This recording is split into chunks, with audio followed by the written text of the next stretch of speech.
ഈശോ മിശിഹായിക്ക് സ്തുതിയായിരിക്കട്ടെ. ഫ്രാൻസിസ് മാർപ്പാപ്പായുടെ അവിടുന്ന് നമ്മെ സ്നേഹിച്ചു എന്ന ചാക്രിക ലേഖനത്തിൻ്റെ പഠന പരമ്പരയിലേക്ക് ഏവർക്കും സ്വാഗതം. നമുക്കൊരു നിമിഷം പ്രാർത്ഥിക്കാം. ഈശോയുടെ മാധുര്യമുള്ള തിരുഹൃദയമേ, എൻ്റെ സ്നേഹമായിരിക്കണമേ. ഇന്ന് നമ്മൾ ഫ്രാൻസിസ് മാർപ്പാപ്പായുടെ അവിടുന്ന് നമ്മെ സ്നേഹിച്ചു എന്ന ചാക്രിക ലേഖനത്തിൻ്റെ 59 മുതൽ 69 വരെയുള്ള ഭാഗങ്ങളാണ് പഠിക്കാൻ പോകുന്നത്. ക്രിസ്തുവിൻ്റെ തിരുഹൃദയത്തോടുള്ള ഭക്തിയുടെ പ്രാധാന്യം, അവൻ്റെ സ്നേഹത്തിൻ്റെ വിവിധ ഭാവങ്ങൾ, നമ്മുടെ ജീവിതത്തിൽ ആ സ്നേഹം എങ്ങനെയാണ് അനുഭവവേദ്യമായത് എന്നെല്ലാമാണ് ഈ ഭാഗങ്ങളിൽ നമ്മൾ വിശുദ്ധീകരിക്കുക. ഇത്രയധികം സ്നേഹിച്ച ഹൃദയമാണിത് എന്ന അധ്യായം 3 തുടർച്ചയായാണ് നമ്മുടെ ഈ ക്ലാസ് മുന്നോട്ട് പോവുക. 2 പ്രധാന ഹെഡിങ്ങിൽ വരുന്ന കാര്യങ്ങളാണ് നമ്മൾ പ്രധാനമായിട്ടും പഠിക്കുക. 59 മുതൽ 63 വരെയുള്ള ഖണ്ഡികകളിൽ പ്രകടമായ ഒരു സ്നേഹം എന്ന തലക്കെട്ടിലും 64 മുതൽ 69 വരെയുള്ള ഖണ്ഡികകളിൽ 3 തരം സ്നേഹത്തെക്കുറിച്ചുമാണ് പ്രതിപാദിക്കുന്നത്. 59-ാം ഖണ്ഡികയിലേക്ക് നമുക്ക് പ്രവേശിക്കാം. പ്രകടമാകുന്ന സ്നേഹം എന്ന ഹെഡിങ്ങിലാണ് ഈ ഖണ്ഡിക ഉൾക്കൊള്ളുക. ഈ ഭാഗം തുടങ്ങുന്നത് മനുഷ്യഹൃദയത്തെക്കുറിച്ചുള്ള ഒരു നിരീക്ഷണത്തോടെയാണ്. നമ്മുടെ ഹൃദയം സ്നേഹത്താൽ നിറയേണ്ടതാണ് എന്നും ചില സന്ദർഭങ്ങളിൽ വിദ്വേഷം, നിസ്സംഗത, സ്വാർത്ഥത എന്നിവയെല്ലാം മനുഷ്യഹൃദയത്തിൽ കടന്നുകൂടാൻ സാധ്യതയുണ്ട് എന്നുള്ള ഒരു താക്കീത് പരിശുദ്ധ പിതാവ് നൽകുകയാണ്. അപ്പോഴും ഒരു മനുഷ്യനെന്ന നിലയിൽ നമുക്ക് പൂർണ്ണത നേടാമെങ്കിൽ നമ്മുടെ ഹൃദയം മറ്റുള്ളവരിലേക്ക് തുറക്കണമെന്നും സ്നേഹത്തിലൂടെ മാത്രമേ നമുക്ക് പൂർണ്ണമായും ഒരു മനുഷ്യനാകാൻ സാധിക്കൂ എന്നും മാർപ്പാപ്പ തൻ്റെ ചാക്രിക ലേഖനത്തിലൂടെ ഓർമ്മിപ്പിക്കുകയാണ്. വളരെ വ്യക്തമായിട്ട് ശ്രദ്ധിച്ച് നമ്മൾ കേൾക്കേണ്ട കാര്യമാണ്. ഒരു മനുഷ്യൻ എന്ന നിലയിൽ നമുക്ക് പൂർണ്ണത നേടണമെങ്കിൽ നമ്മുടെ ഹൃദയം നമ്മുടെ ഹൃദയം മറ്റുള്ളവരിലേക്ക് തുറക്കണം. അങ്ങനെ തുറന്നെങ്കിൽ മാത്രമേ നമുക്ക് പൂർണ്ണത നേടാനായിട്ട് സാധിക്കുകയുള്ളൂ. അത് സ്നേഹത്തിലൂടെ മാത്രമേ നമുക്ക് പൂർണ്ണ മനുഷ്യനായി തീരാനായിട്ട് സാധിക്കുകയും ചെയ്യുള്ളൂ. ഫ്രാൻസിസ് മാർപ്പാപ്പ വീണ്ടും നമ്മളോട് പറയുകയാണ്, ദൈവം നമ്മെ സൃഷ്ടിച്ചത് സ്നേഹിക്കാനാണ്. ആ സ്നേഹത്തിൻ്റെ ഏറ്റവും മൂർത്തമായ പ്രതീകമാണ് ക്രിസ്തുവിൻ്റെ തിരുഹൃദയം. ഈശോയുടെ തിരുഹൃദയത്തെക്കുറിച്ച് പഠിക്കുമ്പോൾ ദൈവം നമ്മെ സൃഷ്ടിച്ചത് സ്നേഹിക്കാനാണെന്ന് മനസ്സിലാക്കിക്കൊണ്ട് മറ്റുള്ളവരിലേക്ക് നമ്മുടെ ഹൃദയങ്ങൾ തുറന്നുകൊണ്ട് ഒരു മനുഷ്യനെന്ന നിലയിൽ നമുക്ക് പൂർണ്ണത നേടിയെടുക്കാൻ പരിശ്രമിക്കണം. ഈ ആശയമാണ് പരിശുദ്ധ പിതാവ് 59-ാമത്തെ ഖണ്ഡികയിലൂടെ നമ്മോട് പറയാനായിട്ട് ആഗ്രഹിക്കുന്നത്. 60-ാമത്തെ ഖണ്ഡികയിലേക്ക് നമുക്ക് പ്രവേശിക്കാം. നിത്യനായ ദൈവപുത്രൻ്റെ സ്നേഹം എടുത്തു പറയുന്ന ഖണ്ഡികയാണ്. അതാണ് ഇതിൻ്റെ പ്രധാനപ്പെട്ട ആശയം. ദൈവപുത്രനായ ഈശോ മിശിഹ തൻ്റെ അനന്തമായ നന്മയാൽ നമ്മെ ഓരോരുത്തരെയും ഒരു മാനുഷിക ഹൃദയത്തോടെ സ്നേഹിക്കാൻ തിരഞ്ഞെടുത്തു. അവൻ്റെ മാനുഷിക വികാരങ്ങളെല്ലാം അവൻ്റെ അനന്തവും അനശ്വരവുമായ സ്നേഹത്തിൻ്റെ അടയാളമായി മാറി. കഴിഞ്ഞ ദിവസങ്ങളിൽ നമ്മൾ കണ്ടതാണ് ഈശോയുടെ വികാരങ്ങൾ, സ്നേഹത്തിൻ്റെ മൂർത്തീഭാവമായ വികാരങ്ങളെക്കുറിച്ച് നമ്മൾ കണ്ടതാണ്. അവൻ ലാസറിൻ്റെ മരണത്തിൽ കണ്ണുനീർ പൊഴിക്കുന്നതായിട്ട് നമ്മൾ കാണുന്നുണ്ട്. അതുപോലെ തന്നെ വിശന്നിരിക്കുന്ന ജനങ്ങളെ കാണുമ്പോൾ അവരോട് അനുകമ്പ തോന്നുന്നുണ്ട്. അങ്ങനെ നമ്മൾ ഒരുവനായി നിന്നുകൊണ്ട് ക്രിസ്തുവിൻ്റെ ഹൃദയം ഒരു ആത്മീയ സത്യത്തിൻ്റെ ഒരു ചിഹ്നം മാത്രമല്ല എന്നും അവൻ്റെ ഹൃദയത്തെപ്പറ്റി ധ്യാനിക്കുമ്പോൾ ഒരു ഭൗതിക യാഥാർത്ഥ്യമായ ഒരു മാനുഷിക ശരീരം ഈശോയ്ക്കുണ്ടായിരുന്നു എന്ന് നമ്മൾ ധ്യാനിക്കുകയാണ്, നമ്മൾ മനസ്സിലാക്കുകയാണ്. അതുകൊണ്ടാണ് ഈശോയെ പൂർണ്ണ മനുഷ്യൻ എന്ന് പറയുന്നതിൻ്റെ കാരണം. ഒരു മനുഷ്യൻ സഹിക്കുന്ന വേദനകളിലൂടെ അവൻ കടന്നു പോകുന്നതിന് മുമ്പ് തന്നെ ഒരു മനുഷ്യൻ സഹിക്കേണ്ട വേദനകൾ സഹിക്കുമ്പോൾ അവനിലുണ്ടാകുന്ന എല്ലാ ഭാവങ്ങളും, കണ്ണുനീര് വരിക, വിശക്കുന്നിരിക്കുന്നവരോടുള്ള അനുകമ്പ കാണിക്കുക, അതെല്ലാം ഈശോയിൽ തൻ്റെ പരസ്യ ജീവിതകാലത്ത് ഈശോ വിശുദ്ധ ഗ്രന്ഥത്തിലൂടെ നമുക്ക് കാണാനായിട്ട് സാധിക്കും. അവൻ്റെ ഭൗതിക ശരീരം ദൈവസ്നേഹത്താൽ രൂപപ്പെട്ടതെങ്കിലും നമ്മെപ്പോലെ അവനിലും മാനുഷിക വികാരങ്ങളും വിചാരങ്ങളും ഉണ്ടായിരുന്നു എന്ന് നമ്മൾ മനസ്സിലാക്കണമെന്ന് പരിശുദ്ധ പിതാവ് നമ്മോട് ആവശ്യപ്പെടുകയാണ്. എന്നാൽ ഈ വികാരങ്ങളെല്ലാം അവൻ്റെ ദിവ്യസ്നേഹത്താൽ പൂർണ്ണമായി പരിവർത്തനം ചെയ്യപ്പെട്ടിരിക്കുന്നു. പിതാവുമായുള്ള തൻ്റെ ദിവ്യമായ സ്നേഹത്താൽ ഈ വികാരങ്ങളെയെല്ലാം അവൻ പരിപൂർണമായും പരിവർത്തനം ചെയ്തെടുത്തു. അത് നമ്മൾ കാണുന്നത് കാൽവരിയിലാണ്. കാൽവരിയിൽ മുമ്പ് എല്ലാവരും ഉപേക്ഷിക്കുമെന്ന വേദനയോടുകൂടി ഇരുന്ന് പ്രാർത്ഥിക്കുമ്പോഴും കഴിയുമെങ്കിൽ ഈ പാനപാത്രം എന്നിൽ നിന്നും അകന്നു പോകട്ടെ എന്ന് പ്രാർത്ഥിക്കുന്ന ഈശോ അതേ സമയത്ത് തന്നെ അതെൻ്റെ ഒരു വികാരമാണ്. ആ വികാരത്തെ പിതാവുമായുള്ള സ്നേഹത്തിൻ്റെ പൂർണ്ണതയെ അവൻ പരിവർത്തനം ചെയ്തു എന്ന് പറയുമ്പോഴാണ്, അതായത് അടുത്ത വാക്ക് പറയുന്നത് എങ്കിലും എൻ്റെ ഇഷ്ടമല്ല നിൻ്റെ ഇഷ്ടം നിറവേറട്ടെ എന്ന് പറയുമ്പോൾ ഈ ഒരു പരിവർത്തനത്തിൻ്റെ ഒരു പൂർണ്ണതയാണ് നമ്മളവിടെ കാണുക. അതുപോലെ തന്നെ കൽവരി കുരിശിൽ ഇവർ ചെയ്യുന്നത് എന്തെന്ന് ഇവരറിയുന്നില്ല, ഇവരോട് ക്ഷമിക്കണമേ എന്ന് പറയുന്നത് ഈ ദിവ്യസ്നേഹത്തിൻ്റെ ഒരു പരിവർത്തനത്തിൻ്റെ ഒരു പൂർത്തീകരണത്തെയാണ് നമുക്കവിടെ കാണാനായിട്ട് സാധിക്കുക. അതുകൊണ്ട് നമ്മുടെ ഭക്തി ദൈവപുത്രൻ്റെ അനന്തമായ സ്നേഹത്തിലേക്ക് ഉയരണം. ഒപ്പം അവൻ്റെ ദൈവിക സ്നേഹം അവൻ്റെ മാനുഷിക സ്നേഹത്തിൽ നിന്നും വേർതിരിക്കാനാകാത്തതാണെന്നും നാം മനസ്സിലാക്കുകയും ചെയ്യണം. രണ്ട് കാര്യമാണ്. നമ്മുടെ ഭക്തി ദൈവപുത്രൻ്റെ അനന്തമായ സ്നേഹത്തിലേക്ക് ഉയരണം. അവന് മാനുഷിക സ്നേഹമുണ്ടായിരുന്നു, പക്ഷെ ആ മാനുഷിക സ്നേഹത്തെ അവൻ ദൈവിക സ്നേഹമാക്കിയതുപോലെ നമ്മുടെ ഈ സ്നേഹം അനന്തമായ ഈശോയിലേക്ക്, ദൈവപുത്രൻ്റെ അനന്തമായ സ്നേഹത്തിലേക്ക് ഒപ്പം എത്തിച്ചേരണം, ഈശോയിലേക്ക് ചേരണം. അതോടൊപ്പം തന്നെ അവൻ്റെ ദൈവിക സ്നേഹം മാനുഷിക സ്നേഹത്തിൽ നിന്നും വേർതിരിക്കാനാവാത്തതാണ് എന്ന് നാം മനസ്സിലാക്കണമെന്ന് പറയുമ്പോൾ രണ്ട് കാര്യം അവിടെയുണ്ട്. ഒന്ന്, പുത്രനായ മിശിഹായുടെ മാനുഷിക സ്നേഹവും ദൈവിക സ്നേഹവും ഒരുപോലെ പോകുന്നതാണ്, അതിനെ വേർതിരിച്ചു മാറ്റാൻ സാധിക്കില്ല എന്ന് പറയുന്നു. താൻ മാനുഷികമായി സ്നേഹിച്ചവരെല്ലാം ദൈവികമായിട്ട് അവൻ സ്നേഹിച്ചിരുന്നു പറയുന്നു.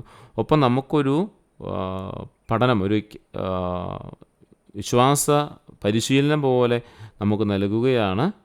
എന്തെന്നാൽ നമ്മുടെ ഈ മാനുഷിക സ്നേഹങ്ങളെയൊക്കെ ഈ ദൈവിക സ്നേഹത്തിലേക്ക് വളർത്തിക്കൊണ്ട് വരാനായിട്ട് സാധിക്കണം. വെറും മാനുഷികമായ ഒരു ഭൗതിക തലത്തിലുള്ള ഒരു സ്നേഹത്തിൽ നിന്നും ഒരു ആത്മീയ തലത്തിലേക്കുള്ള ഒരു ദൈവിക സ്നേഹത്തിൻ്റെ ഒരു നിറവ് കൂടി കൊണ്ടുവരാനായിട്ട് സാധിക്കണം എന്നുള്ള കാര്യം കൂടി അവൻ ഓർപ്പിക്കുകയാണ്.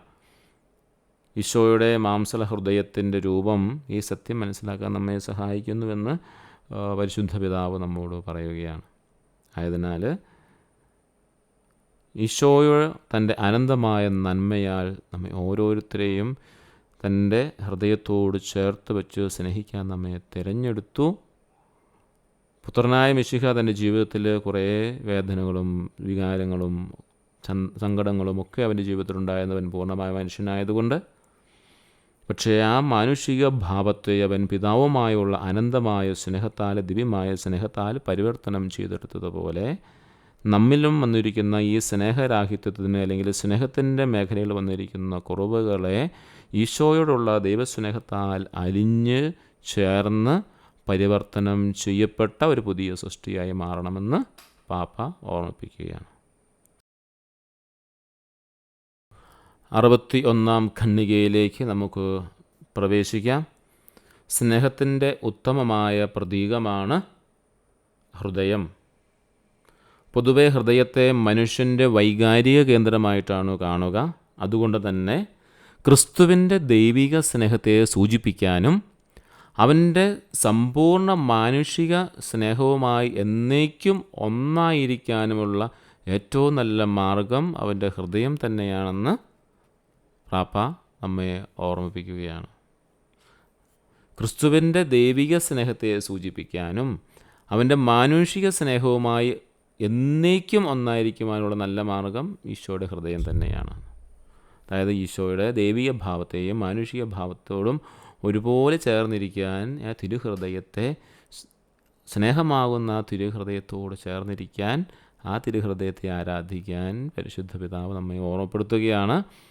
അതിനോടൊപ്പം ചേർത്ത് വെച്ച് പറയുന്നു, ഈശോയുടെ തിരുഹൃദയം എന്ന് പറയുന്നത്, കഴിഞ്ഞ ദിവസം മുഴുവൻ നമ്മൾ പഠിച്ച കാര്യം ഇതാണ്. ഈശോയുടെ തിരുഹൃദയം എന്ന് പറയുന്നത് ഒരു അവയവം മാത്രമല്ല, പരിപൂർണമായും ഈശോയുടെ പെസഹാ രഹസ്യങ്ങളെ പരിപൂർണമായും ആവരണം ചെയ്യുന്ന, ഈശോയുടെ രക്ഷാദായകമായ എല്ലാ പ്രവൃത്തികളും ചേരുന്ന ഈശോ തന്നെയാണ് എന്ന കാര്യം നമ്മൾ മറന്നു പോവുകയും ചെയ്യരുത്.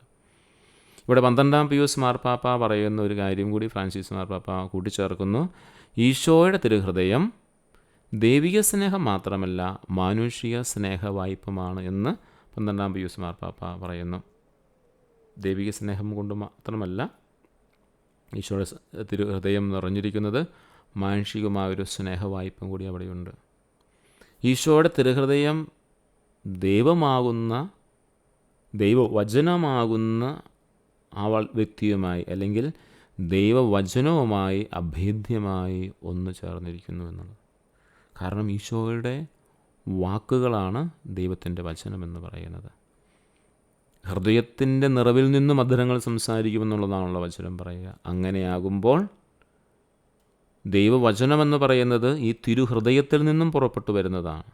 അതുകൊണ്ട് ഈശോയുടെ തിരുഹൃദയം ദൈവവചനവുമായി അഭേദ്യമായി ബന്ധപ്പെട്ടിരിക്കുന്നു. അതുകൊണ്ട് വചനം വായിക്കുമ്പോഴും വചനം പഠിക്കുമ്പോഴും വചനത്തിലൂടെ നമ്മൾ യാത്ര ചെയ്യുമ്പോഴും ഈശോയുടെ തിരുഹൃദയത്തിലൂടെ ആണ് നമ്മൾ യാത്ര ചെയ്യുക.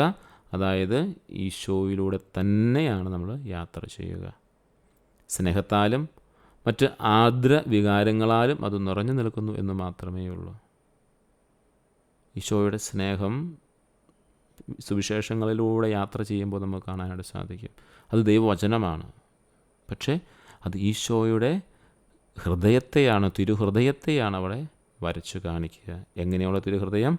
മനുഷ്യരോട് അനുകമ്പ കാണിക്കുന്ന, മനുഷ്യരോട് ദയ കാണിക്കുന്ന, മനുഷ്യരെ സൗഖ്യപ്പെടുത്തുന്ന, അവർക്ക് വേണ്ടി രക്ഷകനായി നിൽക്കുന്ന, പാടുപിടകൾ സഹിക്കുന്ന, അനുഗ്രഹിക്കുന്ന ഒരു തിരുഹൃദയം. അതാണ് വചനത്തിൽ കാണുക. അത് മറ്റൊന്നുമല്ല, ഈശോയുടെ സ്നേഹപൂർവമായ, നമുക്ക് വേണ്ടി കുത്തി മുറിവേൽപ്പിക്കപ്പെട്ട, കുത്തി തുറക്കപ്പെട്ട ഈശോയുടെ തിരുഹൃദയം തന്നെയാണ് എന്ന് പരിശുദ്ധ പിതാവ് 61-ാമത്തെ ഖണ്ഡികയിലൂടെ നമ്മോട് സംസാരിക്കുന്നു. 62-ാമത്തെ ഖണ്ഡികയിലേക്ക് നമ്മൾ പ്രവേശിക്കുകയാണ്. സഭാപിതാക്കന്മാരുടെ കാഴ്ചപ്പാടുകളാണ് ഈ ഖണ്ഡികയിൽ നമ്മൾ കാണുക. വിശുദ്ധ ബേസിലിൻ്റെയും വിശുദ്ധ ജോൺ ക്രിസോസ്തോമിൻ്റെയും വിശുദ്ധ അംബ്രോസിൻ്റെയും വിശുദ്ധ അഗസ്റ്റിൻ്റെയും വിശുദ്ധ ജോൺ നമേഷ്യൻ, ഈ വിശുദ്ധരുടെ സഭാപിതാക്കന്മാരുടെ കാഴ്ചപ്പാടുകളാണ് നമ്മൾ കാണുന്നത്. അതായത് ഈശോയുടെ മനുഷ്യത്വത്തെക്കുറിച്ച്. ക്രിസ്തുവിൻ്റെ യഥാർത്ഥ മനുഷ്യത്വത്തെ നിഷേധിക്കുകയോ പ്രാധാന്യം കുറയ്ക്കുകയോ ചെയ്യുന്നവർക്കെതിരെ സഭാപിതാക്കന്മാർ ശക്തമായി സംസാരിച്ചു. ക്രിസ്തുവിൻ്റെ മാനുഷിക സ്നേഹത്തിൻ്റെ വ്യക്തവും പ്രകടവുമായ യാഥാർത്ഥ്യത്തെ അവർ ഊന്നിപ്പറയുന്നുണ്ട്. അതുകൊണ്ട് മാനുഷികമായ സ്നേഹം ക്രിസ്തുവിന് ഉണ്ടായിരുന്നു എന്നുള്ളത് ശക്തമായിട്ട് സഭാപിതാക്കന്മാർ പറയുകയാണ്. അതിലേക്ക് നമ്മൾ പ്രവേശിക്കുകയാണ്. വിശുദ്ധ ബേസിൽ പറയുന്ന കാര്യം ഇതാണ്: കർത്താവിൻ്റെ മനുഷ്യാവതാരം സാങ്കല്പികമല്ലെന്നും കർത്താവിന് നമ്മുടെ സ്വാഭാവിക വികാരങ്ങൾ ഉണ്ടായിരുന്നുവെന്നും അദ്ദേഹം പറയുകയാണ്. ഈശോയുടെ മനുഷ്യാവതാരം സാങ്കല്പികമല്ലെന്നും കർത്താവിന് നമ്മുടെ സ്വാഭാവിക വികാരങ്ങൾ ഉണ്ടായിരുന്നു എന്ന് പറയുന്നു. വ്യക്തമാണല്ലോ. അടുത്തത് പറയുന്നത് വിശുദ്ധ ജോൺ ക്രിസോസ്തോമിൻ്റെ വാക്കുകളാണ്. നമ്മുടെ സ്വഭാവം അവന് ഇല്ലായിരുന്നുവെങ്കിൽ അവൻ ഇടയ്ക്കിടെ ദുഃഖം അനുഭവിക്കുകയില്ലായിരുന്നു എന്ന് പറയുകയാണ്. നമുക്കറിയാം, ദുഃഖം അനുഭവിക്കുന്ന കാര്യം നമുക്കറിയാമല്ലോ. വിശുദ്ധ സുവിശേഷത്തിലൂടെ കടന്നു പോകും, പല സമയത്തും ദുഃഖത്തിലൂടെ കടന്നു പോകും നമ്മൾ കാണുന്നുണ്ട്. പ്രത്യേകിച്ച് ലാസറിൻ്റെ മരണവുമായി ബന്ധപ്പെട്ട സമയത്ത് അതാണ് വിശുദ്ധ ക്രിസ്തോസ്തവം പറയുന്നത്. നമ്മുടെ സ്വഭാവം അവനില്ലായിരുന്നുവെങ്കിൽ, അതായത് മാനുഷിക സ്വഭാവം, മാനുഷിക ഭാവം ഇല്ലായിരുന്നുവെങ്കിൽ അവൻ ഇടയ്ക്കിടെ ദുഃഖം അനുഭവിക്കുകയില്ലായിരുന്നു എന്ന് പറയുന്നു. അതും ക്ലിയറായി. വിശുദ്ധ അംബ്രോസ് പറയുന്ന കാര്യം ഇതാണ്: ആത്മാവിനെ സ്വീകരിച്ചതിലൂടെ ആത്മാവിൻ്റെ വികാരങ്ങളെയും അവൻ ഏറ്റെടുത്തു. സ്നാപക യോഹന്നാനായിരുന്നു ഈശോയ്ക്ക് മുമ്പ് സ്നാനം നൽകിയത്. ഈശോ വന്ന് സ്നാപക യോഹന്നാൻ്റെ അടുത്ത് വന്ന് സ്നാനം സ്വീകരിക്കുന്നത് നമുക്ക് വിശുദ്ധ ഗ്രന്ഥത്തിൽ കാണാനായിട്ട് സാധിക്കും. സ്നാപക യോഹന്നാൻ അവരോട് പറയുന്നുണ്ട്, ഞാൻ നിന്നിൽ നിന്നും സ്വീകരിക്കാൻ ഇരിക്കെ നീ എൻ്റെ അടുത്ത് വരുന്നു എന്ന് ചോദിക്കുന്നുണ്ട്. അപ്പോൾ സ്നാപക യോഹന്നാനാണ് പറയുന്നത്, ഇപ്പോൾ ഇത് സമ്മതിക്കുക, അങ്ങനെ സർവ്വനീതിയും പൂർത്തിയാക്കുക നമുക്ക് ആവശ്യമാണ് എന്ന് പറഞ്ഞുകൊണ്ട് സ്നാനം സ്വീകരിക്കുന്ന ഈശോയെ നമ്മൾ കാണുന്നുണ്ട്. അതിൻ്റെ ഓട് ചേർത്ത് വെച്ചാണ് വിശുദ്ധ അംബ്രോസ് പറയുന്നത്, ആത്മാവിനെ സ്വീകരിച്ചതിലൂടെ അപ്പോൾ നമ്മൾ കാണുന്നത് ആത്മാവ് പ്രാവിൻ്റെ രൂപത്തിൽ അവൻ്റെ മേൽ ഇറങ്ങി വരുന്നു. അതാണ് അവിടെ കാണുക. അങ്ങനെ ആത്മാവിനെ സ്വീകരിച്ചതിലൂടെ ആത്മാവിൻ്റെ വികാരങ്ങളെയും അവൻ ഏറ്റെടുത്തു എന്ന് പറയുന്നു. അടുത്തതായിട്ട് വിശുദ്ധ അഗസ്റ്റിൻ പറയുന്ന കാര്യമാണ്, ക്രിസ്തു ഏറ്റെടുത്ത നമ്മുടെ മാനുഷിക വികാരങ്ങൾ ഇപ്പോൾ കൃപയുടെ ജീവിതത്തിലേക്ക് തുറന്നിരിക്കുന്നു. നമ്മുടെ ജീവിതത്തിലെ സങ്കടങ്ങളും ദുരിതങ്ങളും അനുഭവിക്കുമ്പോൾ അവൻ്റെ കൃപയിൽ നിന്നും നമ്മൾ അകന്നു പോകുന്നില്ലെന്ന് ഇത് നമ്മെ ഓർമ്മിപ്പിക്കുകയാണ്. വളരെ വളരെ വളരെ കൂടുതൽ ആഴത്തിൽ ധ്യാനിക്കേണ്ട, പ്രത്യേകിച്ച് ഇന്നത്തെ കാലഘട്ടത്തിൽ ധ്യാനിക്കേണ്ട വിശുദ്ധ അഗസ്റ്റിൻ്റെ വാക്കുകളാണ്. അഗസ്റ്റിൻ്റെ ജീവിതം നല്ലതുപോലെ നമുക്കറിയാം. അവൻ്റെ അമ്മയുടെ പ്രാർത്ഥനയുടെ ഫലമായി ഉണ്ടായ ഒരു വിശുദ്ധനാണ്, മാനസാന്തരം വന്നവനാണ്. ആ വിശുദ്ധൻ്റെ വാക്കുകൾ കുറച്ചും കൂടി അർത്ഥം നൽകുന്നതാണ്, അല്ലെങ്കിൽ ഈ മാനുഷിക കാര്യങ്ങളെക്കുറിച്ച് കുറച്ചും കൂടെ മനസ്സിലാക്കാൻ സാധിക്കുന്നതുമാണ്. ക്രിസ്തു ഏറ്റെടുത്ത് നമ്മുടെ മാനുഷിക വികാരങ്ങൾ ഇപ്പോൾ കൃപയുടെ ജീവിതത്തിലേക്ക് തുറന്നിരിക്കുന്നു എന്നുള്ളതാണ്. അങ്ങനെ നമ്മുടെ ജീവിതത്തിലെ സങ്കടങ്ങളും ദുരിതങ്ങളും ഒക്കെ അനുഭവിക്കുമ്പോൾ അവൻ്റെ കൃപ നമ്മളിൽ നിന്നും അകന്നു പോകുന്നില്ലെന്ന് നമ്മെ ശക്തമായിട്ട് ഓർമ്മപ്പെടുത്തുന്ന വിശുദ്ധ അഗസ്റ്റിൻ പറയുക.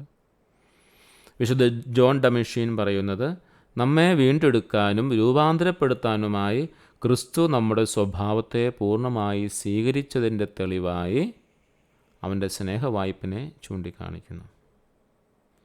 നമ്മെ വീണ്ടെടുക്കാനും രൂപാന്തരപ്പെടുത്താനുമായി ക്രിസ്തു നമ്മുടെ സ്വഭാവത്തെ പൂർണ്ണമായി സ്വീകരിച്ചു. അതാണല്ലോ കാലിത്തൊഴുത്തിൽ നമ്മൾ കാണുക. വീണ്ടെടുക്കാൻ വേണ്ടി അവൻ എളിമയുടെ ഏറ്റവും അടിത്തൊട്ടിലേക്ക് ഇറങ്ങുകയാണ്. രൂപാന്തരപ്പെടുത്താനായി അവൻ നമ്മെ ഉയർത്തുകയാണ്. ശിഷ്യന്മാരെ, ആ 3 പേരെ പ്രതീകാത്മകമായി തൻ്റെ കൂടെ കൂട്ടുകയാണ്. 12 പേരിൽ നിന്ന് 3 പേരെ കൂടെ കൂട്ടിക്കൊണ്ടുപോയിട്ടാണ് തൻ്റെ രൂപാന്തരീകരണം കാണിച്ചു കൊടുക്കുന്നത്. ക്രിസ്തു നമ്മുടെ സ്വഭാവത്തെ പൂർണ്ണമായി സ്വീകരിച്ചും തെളിവായി അവൻ്റെ സ്നേഹവായ്പിനെയും ചൂണ്ടിക്കാണിക്കുകയാണ്. അറിയാം, ഈശോയുടെ ഓരോ സ്നേഹവായ്പ്, അതായത് 5 അപ്പം 5000 പേർക്ക് വിഭജിച്ചു കൊടുക്കുന്നതിന് മുമ്പ് അവർക്ക് മേലെ ഈശോയ്ക്ക് അനുകമ്പ തോന്നുകയാണ്. സ്നേഹവായ്പാണത്. അങ്ങനെ സ്നേഹവായ്പിൻ്റെ കുറേ സംഭവങ്ങൾ വിശുദ്ധ ഗ്രന്ഥത്തിൽ നമുക്ക് കാണാനായിട്ട് സാധിക്കുന്നുണ്ട്. ഇതെല്ലാം ക്രിസ്തുവിൻ്റെ മനുഷ്യ സ്വഭാവത്തിൻ്റെ ഭാഗത്തെയാണ് ഏറ്റെടുത്ത് പറയുന്നത്. ക്രിസ്തു മനുഷ്യ സ്വഭാവത്തിൻ്റെ ഭാഗമായ എല്ലാം ഏറ്റെടുത്ത് എല്ലാവരും വിശുദ്ധീകരിക്കപ്പെടാൻ വേണ്ടിയായിരുന്നു. ഈശോ ഇത് മുഴുവൻ ഏറ്റെടുത്തത്.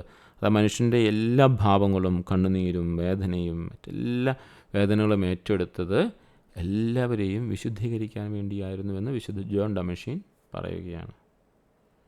നമ്മെ വീണ്ടെടുക്കാനും രൂപാന്തരപ്പെടുത്താനുമായി ക്രിസ്തു നമ്മുടെ സ്വഭാവത്തെ പൂർണ്ണമായി സ്വീകരിച്ചതിൻ്റെ തെളിവായി അവൻ്റെ സ്നേഹവായ്പിനെ നാം കാണണമെന്നും ക്രിസ്തു തൻ്റെ മനുഷ്യ സ്വഭാവത്തിൻ്റെ ഭാഗമായി എല്ലാം ഏറ്റെടുത്തത് എല്ലാവരെയും വിശുദ്ധീകരിക്കാൻ വേണ്ടിയായിരുന്നുവെന്നും പറയുന്നു. ഇങ്ങനെ 5 വിശുദ്ധർ പറയുന്ന, അല്ലെങ്കിൽ സഭാപിതാക്കന്മാർ പറയുന്ന കാര്യങ്ങളാണ് ഈ 62ാമത്തെ ഖണ്ഡികയിൽ നമ്മൾ വായിച്ച് പഠിക്കുന്നത്.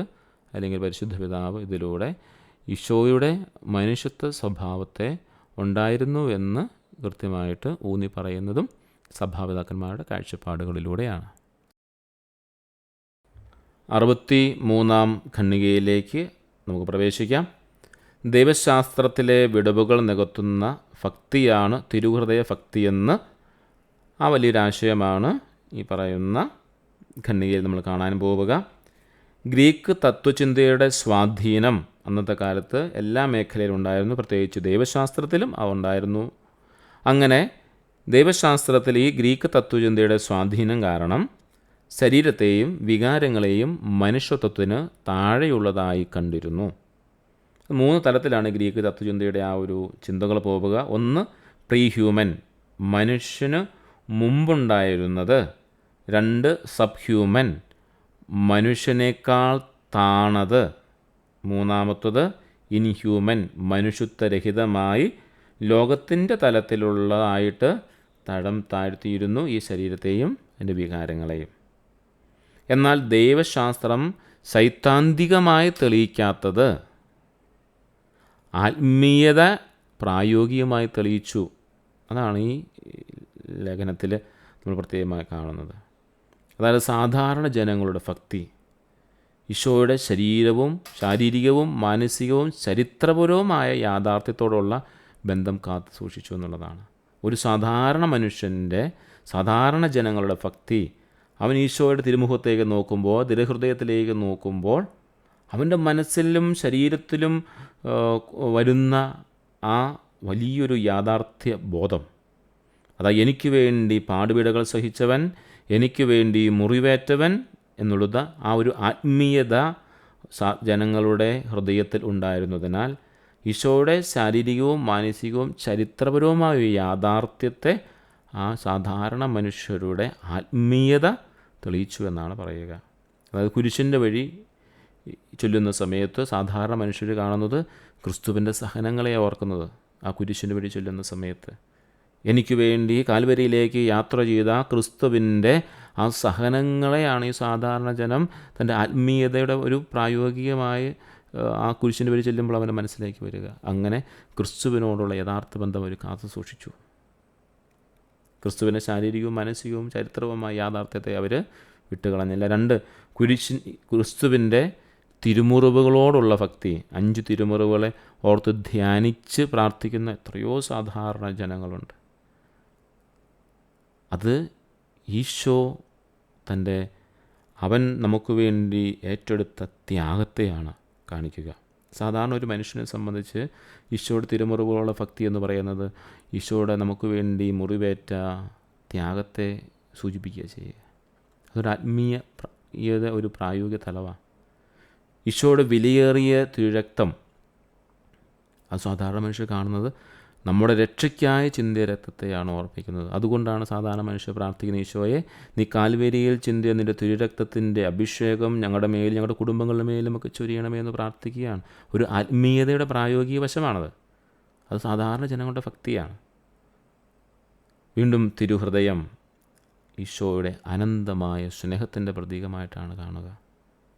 ദീപികാരുടെ ആരാധനകൾ ക്രിസ്തുവിൻ്റെ യഥാർത്ഥ സാന്നിധ്യത്തെ അവർ തിരിച്ചറിയുകയാണ്. ദീപികാരുടെ ആരാധനയുമായി കടന്നു ചെല്ലുമ്പോൾ എൻ്റെ കർത്താവേ എന്ന് പറഞ്ഞുകൊണ്ട് കണ്ണുനീരൊഴുക്കി കരയുന്നവരെ നമ്മൾ കാണാറില്ലേ? ക്രിസ്തുവിനെ തൊടാൻ വേണ്ടി വെമ്പി നിൽക്കുന്നവരെ കാണാറില്ലേ? അത് ഒരു ആത്മീയതയുടെ അങ്ങത്തലത്തിൽ നിൽക്കുകയാണ്. സാധാരണ ജനങ്ങളുടെ ഭക്തിയാണ്. ആ ദീപികാരുടെ ആരാധന ക്രിസ്തുവിൻ്റെ യഥാർത്ഥ സാന്നിധ്യം അവർ അനുഭവിച്ചറിയുകയാണ്. അങ്ങനെ ദൈവശാസ്ത്രത്തിന് സൈദ്ധാന്തികമായിട്ട് തെളിയിക്കാൻ പറ്റാതെ പോയ കാര്യങ്ങളൊക്കെ, അതായത് ഈശോയുടെ ശാരീരികവും മാനസികവും ചരിത്രപരമായ യാഥാർത്ഥ്യത്തെ ആത്മീയത പ്രായോഗികമാക്കി തെളിയിച്ചു, അല്ലെങ്കിൽ അതിനെ കാത്തു സൂക്ഷിച്ചു എന്നാണ് നമ്മൾ കാണുന്നത്. ഇവയെല്ലാം നമ്മുടെ ഹൃദയങ്ങളെയും ഭാവനകളെയും ക്രിസ്തുവിനോടുള്ള സ്നേഹത്തെ പോഷിപ്പിക്കുകയും യുക്തിക്ക് മാത്രം മനസ്സിലാക്കാൻ കഴിയാത്ത ദൈവശാസ്ത്രത്തിലെ വിടവുകൾ നികത്തുകയും ചെയ്തുവെന്ന് പരിശുദ്ധ പിതാവ് ചാക്രിയ ലേഖനത്തിലെ 63-ാമത്തെ ഖണ്ഡികയിലൂടെ നമ്മെ പഠിപ്പിക്കുകയാണ്. 64-ാം ഖണ്ഡികയിലേക്ക് നമ്മൾ പ്രവേശിക്കുന്നു. 64 മുതൽ 69 വരെയുള്ള ഖണ്ഡികകൾ 3 തരം സ്നേഹം എന്ന പ്രധാന തലക്കെട്ടിലാണ് നമ്മൾ കാണുക. അതിൽ 64-ലേക്ക് വരുമ്പോൾ ക്രിസ്തുവിൻ്റെ സ്നേഹത്തിൻ്റെ ആഴം വ്യക്തമാക്കുന്ന ഭാഗമാണ്. കർത്താവിൻ്റെ മാനുഷിക വികാരങ്ങളുടെ തലത്തിൽ മാത്രം നാം നിൽക്കരുത് എന്ന് ഈ ഖണ്ഡിക നമ്മോട് സൂചിപ്പിക്കുകയാണ്. കാരണം ഇതിനു മുമ്പുള്ള പാരഗ്രാഫുകൾ, ഖണ്ഡികളിലൊക്കെ നമ്മൾ കണ്ടത് കർത്താവിൻ്റെ മാനുഷിക ഭാവത്തെയും ദൈവിക ഭാവത്തെയും രണ്ടും ഒരുമിച്ച് പോകുന്നതിനെക്കുറിച്ചും തിരുഹൃദയം എന്ന് പറയുന്നത് ഈശോയുടെ മാനുഷിക ഭാവത്തിൻ്റെ ഒരു അടയാളമാണ് എന്നും ഒക്കെ നമ്മൾ കണ്ടു. എന്നിട്ട് സഭാപിതാക്കന്മാർ ഈ ഈശോയുടെ മാനുഷിക ഭാവത്തെ വ്യക്തമാക്കുന്ന ഭാഗങ്ങളൊക്കെയാണ് നമ്മൾ കണ്ടത്. ഇന്ന് പറയുന്നത് പരിശുദ്ധ പിതാവ് പറയുന്നത് ഈ കർത്താവിൻ്റെ ഈ മാനുഷിക വികാരങ്ങളുടെ തലത്തിൽ മാത്രം നാം നിൽക്കരുത്. ക്രിസ്തുവിൻ്റെ തിരുഹൃദയത്തെക്കുറിച്ച് ധ്യാനിക്കുമ്പോൾ അവൻ്റെ ഉത്തമവും ശ്രേഷ്ഠവുമായ വികാരങ്ങളായ ദയ, സൗമ്യത, യഥാർത്ഥ മനുഷ്യ സ്നേഹത്തിൻ്റെ അടയാളങ്ങൾ, അനന്തമായ ദൈവിക സ്നേഹത്തിൻ്റെ ആഴമേറിയ സത്യം എന്നിവയെല്ലാം നാം കാണുന്നുണ്ട്. ബെനഡിക്റ്റ് 16 മാർപ്പാപ്പ പറഞ്ഞതുപോലെ ദൈവം മനുഷ്യ ചരിത്രത്തിലേക്കും അവസ്ഥയിലേക്കും പ്രവേശിക്കാൻ ആഗ്രഹിച്ചു. ദൈവം ഈശോയിലൂടെ മനുഷ്യൻ്റെ ചരിത്രത്തിലേക്കും അവൻ്റെ അവസ്ഥകളിലേക്കും പ്രവേശിക്കാനായിട്ട് ആഗ്രഹിച്ചു. അവനൊരു ശരീരവും ഹൃദയവും സ്വീകരിച്ചു. അങ്ങനെ ഈശോയുടെ മാനുഷിക ഹൃദയത്തിൽ കാണാനാകാത്തതും പറയാനാകാത്തതുമായ ദൈവിക രഹസ്യത്തെ ധ്യാനിക്കാനും അനുഭവിക്കാനും നമുക്ക് സാധിച്ചു എന്നാണ് പറയുന്നത്. ബെനഡിക്റ്റ് മാർപ്പാപ്പ പറയുന്ന കാര്യത്തെയാണ് ഒരിക്കൽ കൂടി നമ്മൾ കാണുകയാണ്. അവൻ ഒരു ശരീരവും ഹൃദയവും സ്വീകരിച്ചു. അങ്ങനെ ആ സ്വീകരിച്ചത് വഴിയായിട്ട് ഈശോയുടെ മാനുഷിക ഹൃദയത്തിൽ, അതായത് ഒരു ഹൃദയത്തിൽ കാണാനാകാത്തതും കേൾക്കാനാകാത്തതുമായ ദൈവിക രഹസ്യത്തെ അനുഭവിക്കാൻ നമുക്ക് സാധിച്ചു എന്നുള്ളതാണ്. അതായത് ദൈവിക രഹസ്യങ്ങൾ നമുക്കെല്ലാം കാണാനായിട്ട് സാധിക്കില്ല, നമുക്ക് പറയാനായിട്ടും സാധിക്കില്ല. പക്ഷേ ഈശോ സ്വീകരിച്ച ആ മാനുഷിക ഹൃദയത്തിലൂടെ നമുക്ക് ആ രഹസ്യത്തെക്കുറിച്ച്, അതായത് ദൈവത്തിൻ്റെ കാണാനാകാത്ത പറയാനാകാത്ത ദൈവിക രഹസ്യങ്ങളെക്കുറിച്ച് ധ്യാനിക്കാൻ സാധിച്ചു, അനുഭവിക്കാൻ സാധിച്ചു. എങ്ങനെയാണ്? ഈശോ ഈ മനുഷ്യ ചരിത്രത്തിലൂടെ യാത്ര ചെയ്തപ്പോൾ, നമ്മുടെ അവസ്ഥകളിലേക്ക് അവൻ ഇറങ്ങി വന്നപ്പോൾ ആണല്ലോ നമ്മൾ സുവിശേഷത്തിൽ കാണുന്നത്. ലാസറിനെ ഉയർപ്പിക്കുന്നു. ഒരു ദൈവികമായ രഹസ്യമാണ്. മരിച്ചവനെ ഉയർപ്പിക്കുക എന്ന് പറയുന്നത് നമുക്ക് കാണാനായിട്ട് സാധിക്കില്ല, പറയാൻ പോലും സാധിക്കാത്ത കാര്യമാണ്. തൊട്ട് സുഖപ്പെടുത്തുന്നു, സൗഖ്യം നൽകുന്നു. അതുകൊണ്ടാണ് നമുക്ക് പറയാനാകാത്തതും കേൾക്കാൻ അല്ലെങ്കിൽ കാണാനാകാത്തതുമായ ദൈവിക രഹസ്യത്തെ ധ്യാനിക്കാനും അനുഭവിക്കാനും നമ്മെ പഠിപ്പിച്ചത്, അല്ലെങ്കിൽ നമുക്ക് സാധിച്ചത് ഈശോയുടെ മാനുഷിക ഹൃദയത്തിൽ നിന്നാണ്, അതായത് തിരുഹൃദയത്തിൽ നിന്നും ആണ് എന്ന് പരിശുദ്ധ പിതാവ് ഈ ഖണ്ഡികയിലൂടെ നമ്മെ പഠിപ്പിക്കുന്നു. 65 ഖണ്ഡികയിലേക്ക് നമുക്ക് പ്രവേശിക്കാം. തിരുഹൃദയം നമ്മോട് സംസാരിക്കുന്ന 3 തരം സ്നേഹത്തെ എടുത്തു പറയുന്ന ഭാഗമാണ്, അല്ലെ ഖണ്ഡികയാണിത്. കർത്താവിൻ്റെ തിരുഹൃദയത്തിൻ്റെ പ്രതിരൂപം യഥാർത്ഥത്തിൽ നമ്മോട് 3 തരം സ്നേഹത്തെക്കുറിച്ചാണ് സംസാരിക്കുന്നതെന്ന് പരിശുദ്ധ പിതാവ് പറയുകയാണ്. ഒന്നാമത്തത് അനന്തമായ ദിവ്യസ്നേഹം, ഈശോയുടെ ദൈവത്തിൻ്റെ അതിരുകളില്ലാത്ത സ്നേഹത്തെക്കുറിച്ചാണത് പറയുക. രണ്ടാമത്തത് ആത്മീയമായ സ്നേഹം, അവൻ്റെ ആത്മാവിൽ ഉൾച്ചേർത്ത് മാനുഷികമായ ഇച്ഛാശക്തിയെ സമ്പന്നമാക്കുന്ന തീവ്രമായ സ്നേഹമാണ് ആത്മീയ സ്നേഹം എന്നതുകൊണ്ട് പരിശുദ്ധ പിതാവ് നമ്മളോട് പറയുക. മൂന്നാമത്തത് ഇന്ദ്രിയ സഹജമായ സ്നേഹം, അവൻ്റെ മാനുഷിക വികാരങ്ങളിലൂടെ പ്രകടമാകുന്ന സ്നേഹം. ഇങ്ങനെ 3 തരം സ്നേഹ തരങ്ങളുണ്ട്, അല്ലെങ്കിൽ സ്നേഹത്തിൻ്റെ 3 തരങ്ങളെക്കുറിച്ചാണ് പരിശുദ്ധ പിതാവ് 65 ഖണ്ഡികയിൽ നമ്മോട് സംസാരിക്കുന്നത്. 66 ഖണ്ഡികയിലേക്ക് നമുക്ക് പ്രവേശിക്കാം. 65 ഖണ്ഡികയിൽ പറഞ്ഞ 3 തരം സ്നേഹത്തെക്കുറിച്ച് നമ്മൾ കണ്ടിരുന്നു. അനന്തമായ ദിവ്യസ്നേഹം, ആത്മീയമായ സ്നേഹം, ഇന്ദ്രിയ സഹജമായ സ്നേഹം. ഈ 3 തരത്തിലുള്ള സ്നേഹവും വേർതിരിക്കപ്പെട്ടതോ വിഘടിക്കപ്പെട്ടതോ അല്ല എന്നാണ് ഈ 66 ഖണ്ഡികയിലൂടെ പരിശുദ്ധ പിതാവ് നമ്മോട് പറയുന്നത്. അവയെല്ലാം ഒരുമിച്ച് പ്രവർത്തിക്കുകയും സുപ്രധാനമായ ഐക്യത്തിൽ ആവിഷ്കാരം കണ്ടെത്തുകയും ചെയ്യുന്നു എന്നുള്ളതാണ്. അതെല്ലാം ഒരുമിച്ച് ചേരുന്ന കാര്യം തന്നെയാണ്. നമ്മൾ പരിശുദ്ധ തൃത്വത്തെക്കുറിച്ച് പറയുന്നത് പോലെ അവർ ഒന്നാണ്, 3 ആളുകളുണ്ട് എന്ന് പറയുന്നത് പോലെയാണ്. 3 തരത്തിലുള്ള സ്നേഹമുണ്ടെന്ന് പറഞ്ഞെങ്കിൽ പോലും അതൊന്നും വിഘടിച്ച് നിൽക്കുന്നതല്ല, വേർതിരിച്ച് കാണേണ്ടതുമല്ല, അവയെല്ലാം ഒരുമിച്ച് പ്രവർത്തിക്കുന്നതാണെന്നാണ് പരിശുദ്ധ പിതാവ് പറയുന്നത്. അതായത് ക്രിസ്തുവിൻ്റെ വ്യക്തിത്വത്തിൽ ദൈവികവും മാനുഷികവുമായ സ്വഭാവങ്ങൾ ഒന്നിച്ചുവെന്ന് വിശ്വസിക്കുക എന്നുള്ളതാണ്. നമ്മൾ ക്രിസ്തുവിൻ്റെ വ്യക്തിത്വത്തിൽ ദൈവിക സ്വഭാവവും മാനുഷികമായ സ്വഭാവങ്ങളുണ്ട് എന്ന് ഒരുമിച്ച് വിശ്വസിക്കുന്നതിലൂടെ നമ്മൾ മനസ്സിലാക്കേണ്ട കാര്യം, അവൻ്റെ ഭൗതിക ഹൃദയത്തിന് ആർദ്രമായ സ്നേഹവും അവൻ്റെ മാനുഷികവും ദൈവികവുമായ ആത്മീയ സ്നേഹവും തമ്മിലുള്ള അടുത്ത ബന്ധം നമുക്ക് കാണാൻ സാധിക്കുമെന്നാണ് പറയുന്നത്. കുറച്ചും കൂടെ വളരെ വ്യക്തമാക്കി പറഞ്ഞാൽ, ക്രിസ്തുവിൻ്റെ വ്യക്തിത്വത്തിൽ 2 ഭാവങ്ങളുണ്ടെന്ന് മനസ്സിലാക്കുക, ദൈവിക ഭാവവും മാനുഷിക ഭാവവും.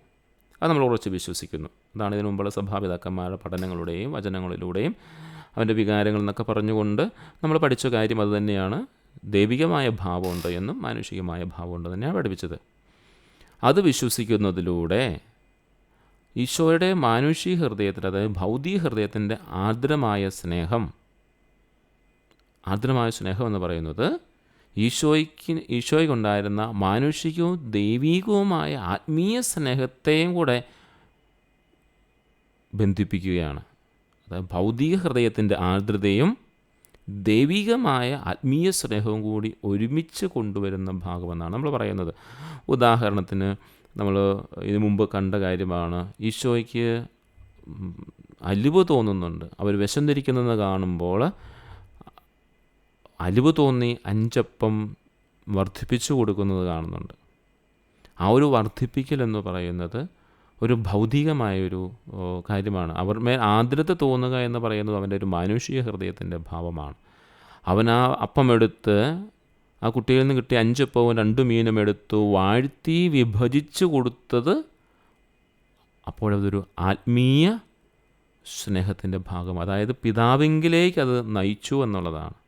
തൻ്റെ ഹൃദയത്തിലുണ്ടായിരുന്ന മാനുഷികമായ സ്നേഹത്തെ, ആദരമായ സ്നേഹത്തെ, ഭൗതിക ഹൃദയത്തിലുണ്ടായിരുന്ന ആ സ്നേഹത്തെ, അവരോട് തോന്നിയ അനുകമ്പ, അത് അവിടെയുള്ള 5 അപ്പവും 2 മീനും മേടിച്ച് പിതാവിന് സമർപ്പിച്ചുകൊണ്ട് ആശീർവദിച്ച് അവ മുറിച്ചു നൽകിയപ്പെട്ടപ്പോൾ അത് വർദ്ധിക്കുകയാണ്. ഇതിൻ്റെ ഉള്ളിൽ ഒരു ദൈവികമായ ഒരു ആത്മീയത അല്ലെങ്കിൽ ദൈവികമായൊരു സ്നേഹത്തിൻ്റെ ഭാവം തമ്പുരാൻ ഒളിപ്പിച്ചു വച്ചിട്ടുണ്ട്. അതുകൊണ്ടാണ് ഈശോയെ പൂർണ്ണ ദൈവവുമായിരുന്നു എന്ന് പറയുന്നത്. ആ മനുഷ്യരോട് അനുകമ്പ തോന്നി എന്നത് ഭൗതിക ഹൃദയമാണ് എങ്കിൽ അത് വർദ്ധിപ്പിക്കാൻ അവന് സാധിച്ചത് അവരോടുള്ള ഒരു ആത്മീയ ബന്ധത്തിൻ്റെ അല്ലെങ്കിൽ ഒരു ദൈവികമായ പദ്ധതി അല്ലെങ്കിൽ ദൈവികമായ കഴിവിൻ്റെയും കൂടെ ഒരു ഭാഗമാണ്. അതുകൊണ്ടാണല്ലോ 5 അപ്പം 5000 പേർക്ക് ഭക്ഷിക്കാൻ തക്ക വിധത്തിൽ മിച്ചം വരത്തക്ക രീതിയിൽ തന്നെ ക്രമീകരിച്ചത്. അതിൻ്റെ കുറച്ചും കൂടി ഒരു പടിയും കൂടി കടന്നു കഴിഞ്ഞാൽ പെസഹ നാളിൽ അപ്പമായി മുറിച്ച് സ്വന്തം ഇതെൻ്റെ ശരീരമാകുന്നു, എൻ്റെ രക്തമാകുന്നു എന്ന് പറഞ്ഞുകൊണ്ട് മുറിച്ചു കൊടുക്കുന്ന ഒരു ഭാവം അവിടെ നമ്മൾ കാണുന്നുണ്ട്. വെറും അപ്പത്തെ എടുത്ത്, ഒരു ഭൗതികമായ അപ്പത്തെ എടുത്ത് മുറിച്ചിട്ട് അതിൽ തൻ്റെ ദൈവിക ഭാവത്തെ കൂട്ടിച്ചേർക്കുകയാണ്. അതുതന്നെയാണ് ഇന്ന് നമ്മൾ സ്വീകരിക്കുന്ന പരിശുദ്ധ കുർബാനയിലും. ഗോതമ്പ് അപ്പമാണ് നമ്മൾ കാണുമ്പോൾ സ്വീകരിക്കുക, പക്ഷേ അതിൻ്റെ ഉള്ളിൽ സജീവമായിരിക്കുന്ന ഈശോയുടെ തിരുശരീര രക്തങ്ങൾ തന്നെയാണ്. അപ്പം അതുകൊണ്ട് ഭൗതികമായ തലത്തിൽ ഒരു ദൈവികമായ സ്ഥാനം, രണ്ടും ഒരുമിച്ച് പോകുന്നതാണ് എന്നാണ് ഈ ഖണ്ഡികയിലൂടെ നമ്മൾ മനസ്സിലാക്കുന്നത്.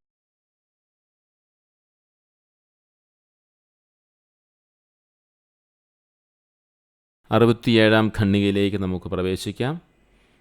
ഈശോയുടെ ഹൃദയത്തിലേക്ക് ഇറങ്ങി ചെല്ലുമ്പോൾ സംഭവിക്കുന്ന അല്ലെങ്കിൽ മനസ്സിലാക്കേണ്ട കാര്യത്തെക്കുറിച്ചാണ് ഈ ഖണ്ഡികയിൽ പറയുക. ക്രിസ്തുവിൻ്റെ ഹൃദയത്തിലേക്ക് നാം പ്രവേശിക്കുമ്പോൾ മാനുഷിക വാത്സല്യങ്ങളും വികാരങ്ങളും നിറഞ്ഞ ഒരു ഹൃദയത്താൽ നാം സ്നേഹിക്കപ്പെടുന്നു എന്ന അനുഭവം നമുക്കുണ്ടാവും. മാനുഷികമായ വാത്സല്യങ്ങളും വികാരങ്ങളും നിറഞ്ഞൊരു ഹൃദയത്തിൽ നാം സ്നേഹിക്കപ്പെടുന്നു. ഒരു മനുഷ്യൻ്റെ ആഗ്രഹം അതാണ്, സ്നേഹിക്കപ്പെടണം. അത് ഈശോയുടെ തിരുഹൃദയത്തിലേക്ക് കടന്നു ചെല്ലുമ്പോൾ നമുക്കത് ലഭിക്കും. ഈശോയുടെ മാനുഷിക ഇച്ഛ നമ്മെ സ്വതന്ത്രമായി സ്നേഹിക്കാൻ തിരഞ്ഞെടുക്കുന്നുണ്ട്. അവിടെ നമ്മെ തിരഞ്ഞെടുത്തു എന്ന് പറയുന്ന പോലെ അവൻ ആ ആത്മീയ സ്നേഹമാകട്ടെ ദൈവകൃപയാലും ദൈവിക സ്നേഹത്താലും നിറഞ്ഞിരിക്കുന്നു. മാനുഷിക സ്നേഹത്തെ നമ്മൾ പറഞ്ഞത് മാനുഷിക വാത്സല്യം വികാരങ്ങളും നിറഞ്ഞ ഹൃദയത്തിൽ നാം പ്രവേശിക്കുമ്പോൾ നാം സ്നേഹിക്കപ്പെടുന്നു എന്നുള്ളൊരു ചിന്തയുണ്ടാകുമ്പോൾ, ആത്മീയ സ്നേഹത്തിൻ്റെ പ്രത്യേകത എന്ന് പറയുന്നത് അവിടെ ദൈവകൃപയും ദൈവിക സ്നേഹവും നിറഞ്ഞിരിക്കുന്നു എന്നുള്ളതാണ്. നമ്മൾ സ്നേഹിക്കപ്പെടുന്നു എന്നുള്ള അനുഭവം ഉണ്ടാകുന്നു മാനുഷികമായ തലത്തിൽ. ഇവിടെ ദൈവകൃപയും ദൈവിക സ്നേഹവും നിറഞ്ഞതാണ് ആത്മീയ സ്നേഹം. നമ്മൾ തിരിച്ചറിയണം. അവൻ്റെ ഹൃദയത്തിൻ്റെ ആഴങ്ങളിലേക്ക് ഇറങ്ങുമ്പോൾ നിത്യനായ പുത്രൻ എന്ന നിലയിൽ ഈശോ തൻ്റെ മാനുഷിക സ്നേഹത്തിൽ നിന്നും ഒരിക്കലും വേർപിരിക്കാൻ കഴിയാത്ത അവൻ്റെ അനന്ത സ്നേഹത്തിൻ്റെ മഹത്വത്തിൽ നാം ലയിക്കും. അതായത് പറയുന്ന ഇതാണ്, ഈശോയുടെ മാനുഷിക സ്നേഹത്തെയും ദൈവിക സ്നേഹത്തെയും ഒരിക്കലും വേർപിരിക്കാൻ സാധിക്കില്ലാത്തതാണ്. അവൻ നിത്യനായ പുത്രൻ എന്ന നിലയിൽ മിശിഹായെ അങ്ങനെ വേർതിരിക്കാൻ പറ്റില്ലാത്ത പുത്രനായ മിശിഹായുടെ ഹൃദയത്തിൻ്റെ ആഴങ്ങളിലേക്ക് നമ്മൾ ഇറങ്ങിച്ചെല്ലുമ്പോൾ മാനുഷിക സ്നേഹത്തിൻ്റെയും ദൈവിക സ്നേഹത്തിൻ്റെയും മഹത്വത്തിൽ നമ്മൾ ലയിക്കും. കാരണം ക്രിസ്തുവിൽ രണ്ടും ഒന്നാണ്. ഒരിക്കലും അത് വേർതിരിച്ച് കാണാനായിട്ട് നമുക്ക് സാധിക്കില്ല എന്നുള്ളതാണ്. അവൻ്റെ മാനുഷിക സ്നേഹത്തിൽ തന്നെയാണ് അവൻ്റെ ദൈവിക സ്നേഹത്തെയും നാം കാണുന്നത്. നമ്മൾ ആദ്യം ഇന്നലെ ഈ തൊട്ട് മുമ്പ് കണ്ട ഖണ്ഡികയിൽ 66-ാമത്തെ ഖണ്ഡികയെ നമ്മൾ പറഞ്ഞു 5 അപ്പം വർദ്ധിപ്പിക്കുന്നതിനെക്കുറിച്ച്, പെസഹ നാളിലെക്കുറിച്ച്, അപ്പോൾ ദിവ്യകാരുണ്യത്തെക്കുറിച്ച്. ദിവ്യകാരുണ്യത്തിൻ്റെ ഒരു പ്രത്യേകത നമ്മൾ കാണുന്നത് പരിമിതമായതിൽ പരിമിതിയില്ലാത്തതിനെ നമ്മൾ കാണുകയാണ്. ഒന്ന് ആവർത്തിച്ച് ധ്യാനിച്ച് നോക്കിക്കേ. പരിമിതമായ ഗോതമ്പപ്പത്തിൽ പരിമിതിയില്ലാത്തതിനെ, അതായത് ദൈവത്തിൻ്റെ അപരിമേയമായ കാരുണ്യത്തെ, ദിവ്യകാരുണ്യത്തെ, പരിശുദ്ധ കുർബാനയെ നാം കണ്ടെത്തുന്നു. പരിമിതമായ ഗോതമ്പപ്പത്തിൽ പരിമിതിയില്ലാത്ത ഈശോയുടെ തിരുശരീരത്വങ്ങളെ നാം കണ്ടെത്തുന്നു. അതാണ് മാനുഷികമായ ഭൗതികമായ ഒരു തലത്തിൽ നിന്നുകൊണ്ട് ആ ഭൗതിക തലത്തിലേക്ക് ദൈവീക കാര്യങ്ങളെ ഉൾച്ചേർത്തിരിക്കുന്നു. അതുകൊണ്ടാണ് ഇതിനു മുമ്പ് പറഞ്ഞത്, ഈശോയുടെ അവൻ്റെ മാനുഷിക സ്നേഹത്തിൽ തന്നെയാണ് അവൻ്റെ ദൈവിക സ്നേഹത്തെയും നാം കാണുന്നത്. ഈശോയെ ലാസറിൻ്റെ കുടീരത്തെങ്കിൽ പോയി കരഞ്ഞുവെങ്കിൽ അത് ആ സുഹൃത്തിനോടുള്ള ഒരു ആത്മാർത്ഥമായി അവനെ സ്നേഹിച്ചിരുന്നു എന്ന് സുവിശേഷത്തിൽ നമ്മൾ കാണുന്നുണ്ട്. ഒരു മാനുഷികമായ സ്നേഹമാണ്. ആ മാനുഷികമായ സ്നേഹത്തിൽ നിന്നും, അത് പരിമിതമായൊരു സ്നേഹമാണ്, പരിമിതിയില്ലാത്തൊരവസ്ഥയിലേക്ക്, അതായത് അവനെ ഉയർപ്പിക്കുന്ന കർത്താവിനെ നമ്മൾ കാണുന്നുണ്ട്. വിശുദ്ധ കുർബാനയിലേക്ക് വീണ്ടും വരികയാണ്. ഒരു ഗോതമ്പപ്പമായ പരിമിതിയുള്ളൊരു ഗോതമ്പപ്പത്തെ പരിമിതിയില്ലാത്ത ഈശോയുടെ തിരുശരീരത്വങ്ങളാക്കി മാറ്റിയെടുക്കുന്ന ആ വലിയ സ്നേഹം. അങ്ങനെ വേണം നമ്മൾ ഈശോയുടെ മാനുഷിക ഭാവവും ദൈവിക സ്നേഹത്തെയും മാനുഷിക സ്നേഹത്തെയും ദൈവിക സ്നേഹത്തെയും വേർപിരിക്കാൻ പറ്റില്ല എന്ന് പറയുമ്പോൾ പരിശുദ്ധ പിതാവ് നമ്മോട് പറഞ്ഞു പഠിപ്പിക്കുന്ന കാര്യം ഇത് തന്നെയാണ്. പരിമിതമായതിൽ പരിമിതിയില്ലാത്തതിനെ ഉൾച്ചേർക്കുന്ന തമ്പുരാൻ്റെ വലിയ പ്രവൃത്തിയെ നമുക്ക് ആരാധിക്കാം, സ്തുതിക്കാം. ആ വലിയ പ്രവൃത്തിയിൽ നമുക്ക് വിശ്വസിച്ചുകൊണ്ട് ഈശോയുടെ തിരുഹൃദയത്തിലേക്ക് നമുക്ക് കൂടുതൽ ഇറങ്ങിച്ചെല്ലാനായിട്ട്, പ്രവേശിക്കാനായിട്ട് നമുക്ക് സാധിക്കട്ടെ. അപ്പോൾ നമ്മൾ സ്നേഹിക്കപ്പെടുന്നതായിട്ട് മനസ്സിലാവും. അവിടെ ദൈവകൃപയുണ്ടാവും, ദൈവസ്നേഹവും നിറഞ്ഞിരിക്കുകയും ചെയ്യും. 68-ാമത്തെ ഖണ്ഡികയിലേക്ക് നമ്മൾ പ്രവേശിക്കുകയാണ്. ക്രിസ്തുവിൻ്റെ അവിഭാജ്യമായ ആരാധന. സഭ വ്യക്തമായി പഠിപ്പിക്കുന്ന ഒരു വലിയ രഹസ്യമാണിത്. നാം ക്രിസ്തുവിൻ്റെ വ്യക്തിത്വത്തെ അഭിവാജ്യവും അഭേദ്യവുമായ രീതിയിൽ ദൈവികവും മാനുഷികവുമായ സ്വഭാവങ്ങളെ ഉൾക്കൊണ്ടാണ് ആരാധിക്കുന്നത്. കുറച്ചും കൂടെ വ്യക്തമായി പറഞ്ഞാൽ, ദൈവത്തിൻ്റെ മാനുഷിക സ്വഭാവവും ഈശോയ്ക്ക് മാനുഷികമായ സ്വഭാവവും ദൈവികമായ സ്വഭാവവും ഉണ്ട് എന്ന് നമ്മൾ പഠിച്ചിട്ടുണ്ട്, സഭ പഠിപ്പിക്കുകയും ചെയ്യുന്നുണ്ട്. പക്ഷേ ഈ 2 സ്വഭാവങ്ങളുണ്ടെങ്കിലും ദൈവപുത്രനും മനുഷ്യനുമായ ക്രിസ്തുവിനെ ഒരൊറ്റ ആരാധനയിലൂടെയാണ് നാം വണങ്ങേണ്ടത്. കാരണം വചനം മാംസമായി തീർന്നു. ക്രിസ്തുവിനെ 2 സ്വഭാവങ്ങളിൽ വെവ്വേറെ ആരാധിക്കുകയോ 2 തരം ആരാധന രീതികൾ അവതരിപ്പിക്കുകയോ ചെയ്യരുത്. ഈശോയുടെ മാനുഷിക ഭാവത്തിനൊരു ആരാധനയും ദൈവിക ഭാവത്തിന് മറ്റൊരു ആരാധനയും, അങ്ങനെ 2 തരം ആരാധന രീതി പാടില്ല. രണ്ടും ഒന്നാണ്. 2 സ്വഭാവങ്ങളുണ്ടെങ്കിലും ദൈവപുത്രനും മനുഷ്യനുമായ ക്രിസ്തുവിനെ ഒരൊറ്റ ആരാധനയിലൂടെയാണ് നാം വണങ്ങേണ്ടതെന്നും 2 രീതിയിൽ 2 ആരാധന രീതികൾ പാടില്ല എന്നും പരിശുദ്ധ പിതാവ് പഠിപ്പിക്കുകയാണ്. മാംസമായി തീർന്ന വചനമാകുന്ന ദൈവത്തെ അവൻ്റെ സ്വന്തം മാംസത്തോട് ചേർത്ത് ഒരാരാധനയിലൂടെയാണ് നാം വണങ്ങുന്നത്. അതുകൊണ്ട് വചനമാകുന്ന ദൈവത്തെ മാത്രം നമ്മൾ ആരാധിച്ചാൽ പോരാ, മാത്രം ആരാധിച്ചാൽ പോരാ. അതായത് ദൈവത്തിൻ്റെ മാനുഷിക ഭാവത്തെ മാത്രം ആരാധിക്കുന്ന ഒരു ശൈലി, ദൈവിക ഭാവത്തെ മാത്രം ആരാധിക്കുക, അങ്ങനെ രണ്ട് ആരാധനാ രീതികൾ പാടില്ല എന്ന് പരിശുദ്ധ പിതാവ് ഇത് അഭിവാജ്യമാണ്, വിഭജിക്കാൻ സാധിക്കാത്തതാണ് ഈശോയുടെ ദൈവികവും മാനുഷികവുമായ സ്വഭാവമെന്ന് സഭ പഠിപ്പിക്കുന്നു. അതിനെ പരിശുദ്ധ പിതാവ് വീണ്ടും ഒരിക്കൽ കൂടി ഈ ഖണ്ഡികയിലൂടെ ആവർത്തിച്ച് നമ്മോട് പറയുകയും ചെയ്യുന്നു.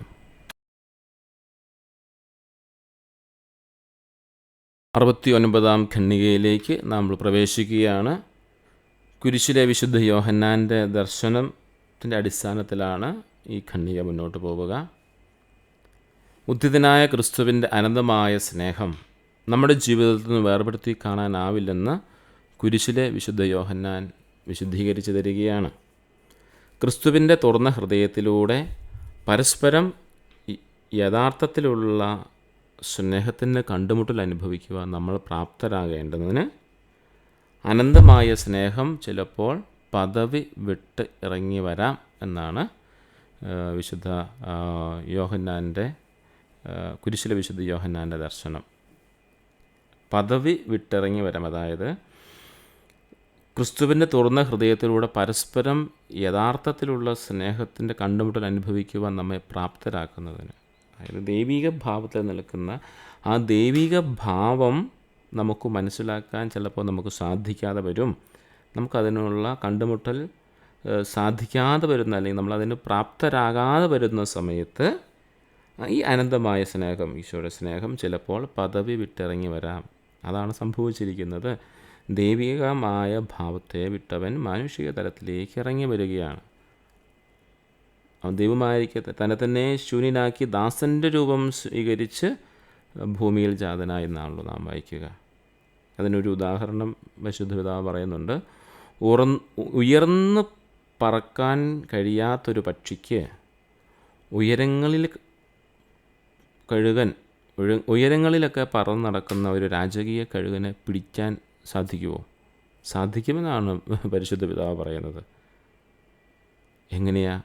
ആ കഴുകൻ പിടിക്കപ്പെടാൻ വേണ്ടി താഴോട്ടിറങ്ങി വന്ന പക്ഷിയുടെ അടുത്തേക്ക് വരണം. അപ്പോൾ അതിനെ പിടിക്കാനായിട്ട് സാധിക്കും.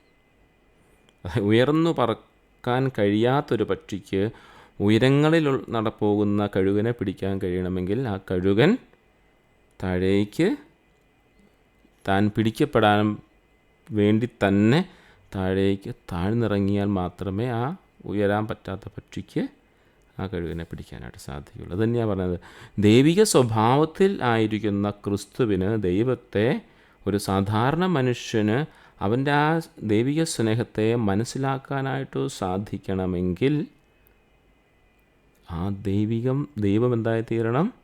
താഴ്ന്നു പറക്കണം. കഴുകനെ പോലെ താഴ്ന്നു പറന്ന് തന്നെ മനസ്സിലാക്കി കൊടുക്കുവാൻ, തൻ്റെ ദൈവിക സ്നേഹത്തെ മനസ്സിലാക്കി കൊടുക്കുവാൻ അവൻ മാനുഷിക സ്നേഹത്തിലേക്ക് താഴ്ന്നിറങ്ങണം. അങ്ങനെ താഴ്ന്നിറങ്ങിയതാണ് ഈശോയുടെ മനുഷ്യാവതാരം. ആ സ്നേഹമാണ് ഈശോയുടെ തിരുഹൃദയം. പരിശുദ്ധ പിതാവ് തുറന്ന് പറയുന്നുണ്ട്, മണവാട്ടി തന്നോടുള്ള സ്നേഹത്താൽ ഹൃദയം നുറുങ്ങിയിരിക്കുന്നത് കാണുന്ന മണവാളൻ അവളുടെ തേങ്ങൽ നിമിത്തം അവളോടുള്ള സ്നേഹത്തിൽ അവൻ്റെ ഹൃദയം നുറുങ്ങും. കാമിതാക്കൾക്കിടയിൽ ഒരാളുടെ വേദന രണ്ടുപേരുടെ വേദനയാണ്. ഒരാൾ വേദനിച്ചിരിക്കുന്നത് കാണുമ്പോൾ അടുത്തയാളും വേദനിക്കും. വിശുദ്ധ യോഹന്നാൻ, കുരിശിലെ വിശുദ്ധ യോഹന്നാൻ ക്രിസ്തുവിൻ്റെ ഈ തുളയ്ക്കപ്പെട്ട വിലാവിൻ്റെ പ്രതിച്ഛായയെ കർത്താവുമായി പൂർണ്ണ ഐക്യത്തിലേക്കുള്ള ക്ഷണമായിട്ടാണ് കണക്കാക്കുന്നത്. തുറക്കപ്പെട്ട തിരുവിലാവ്, ആ തിരുവിലാവെന്ന് പറയുന്നത് കർത്താവിലേക്ക് പൂർണ്ണമായി ഐക്യപ്പെടുവാനുള്ളൊരു ക്ഷണമാണ് കൽവരിയിൽ സംഭവിക്കുന്നത്. ക്രിസ്തു മുറിവേറ്റ മാൻപേടയാണ് എന്നും തൻ്റെ ദാഹം ശമിപ്പിക്കുവാനും നാം അവനിലേക്ക് തിരിയുമ്പോഴെല്ലാം നമ്മെ ആശ്വസിപ്പിക്കാനുമായി അവൻ അരുവിയിലേക്ക് ഇറങ്ങി വന്നു. ക്രിസ്തു മുറിവേറ്റ മാൻപേട എന്നാണ് വിശുദ്ധ കുരിശിലെ വിശുദ്ധ യോഹന്നാൻ പറയുക. ക്രിസ്തു മുറിവേറ്റ മാൻപേടയാണ്. അവൻ്റെ ഹൃദയം കുത്തി തുറക്കപ്പെട്ടിരിക്കുകയാണ്. എന്തിനു വേണ്ടിയാണ്? തൻ്റെ ദാഹം ശമിപ്പിക്കുവാനും നാം അവനിലേക്ക് തിരിയുമ്പോഴെല്ലാം നമ്മളെ ആശ്വസിപ്പിക്കണേ. ക്രിസ്തു ഈ ലോകത്തിലേക്ക് വന്നത് എന്തിനാ? നമ്മയെല്ലാം സ്വന്തമാക്കാൻ വേണ്ടിയാണ്. നമ്മയെല്ലാം സ്വന്തമാക്കാൻ വേണ്ടിയിട്ടാണ്. അതുകൊണ്ടാണല്ലോ 99 വിട്ട് നഷ്ടപ്പെട്ട പോയ ഒന്നിനെ തേടി നടക്കുന്ന ദൈവത്തെക്കുറിച്ച് പറയുന്നത്. ഈശോയുടെ ദാഹമെന്ന് പറയുന്നത് നമ്മളെല്ലാ തിരുഹൃദയത്തിലേക്ക് ചേർന്നിരിക്കണമെന്നുള്ളതാണ്.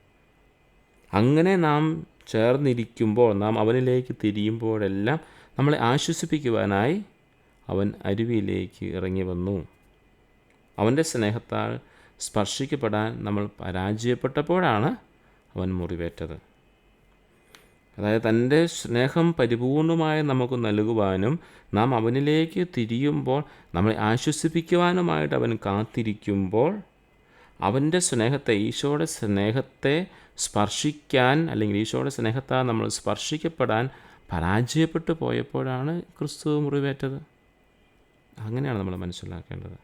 അവിടുന്ന് നമ്മളെ ആദ്യം സ്നേഹിച്ചുവെന്ന് നമ്മുടെ 1-ാമത്തെ ദിവസത്തിലെ ക്ലാസ്സിൽ കണ്ടതാണ്. ഈശോയുടെ സ്നേഹത്തെക്കുറിച്ച് പറയുന്നത് അവിടുന്നാണ് നമ്മളെ ആദ്യം സ്നേഹിച്ചത്. കാത്തിരിക്കുന്ന സ്നേഹമാണ് നമ്മൾ കണ്ടു.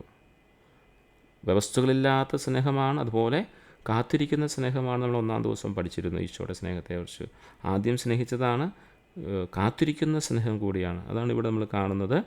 ആദ്യം സ്നേഹിച്ചു എന്ന് പറയുന്നത് അതാണ് നമ്മുടെ ദാഹമെന്ന് പറയുന്നത്. നമ്മുടെ സ്നേഹം തിരികെ കിട്ടാൻ നോക്കിയിരിക്കുക. ആദ്യം സ്നേഹിച്ചതാണ്, ഇങ്ങോട്ട് ഇറങ്ങി വന്ന് സ്നേഹിക്കുകയാണ്. അപ്പോൾ അവനിലേക്ക് തിരിയുമ്പോഴെല്ലാം ആശ്വസിപ്പിക്കാനായിട്ട് അവൻ കാത്തിരിക്കുകയാണ്. അതുകൊണ്ട് ആദ്യം ഈശോയാണ് സ്നേഹിച്ചത്. കാത്തിരിക്കുന്ന സ്നേഹമാണ്. എന്താ? തിരിച്ചു വരാൻ കാത്തിരിക്കുന്ന ധൂർത്തപുത്രൻ്റെ ഉപമയിൽ ധൂർത്തനായ പുത്രനെ തിരിച്ചു വരാൻ കാത്തിരിക്കുന്ന പിതാവായ പിതാവിനെ പോലെ ദൈവം അവനിലേക്ക് തിരിയുന്നവരെല്ലാം ആശ്വസിപ്പിക്കാനായിട്ട് കാത്തിരിക്കുകയാണ്.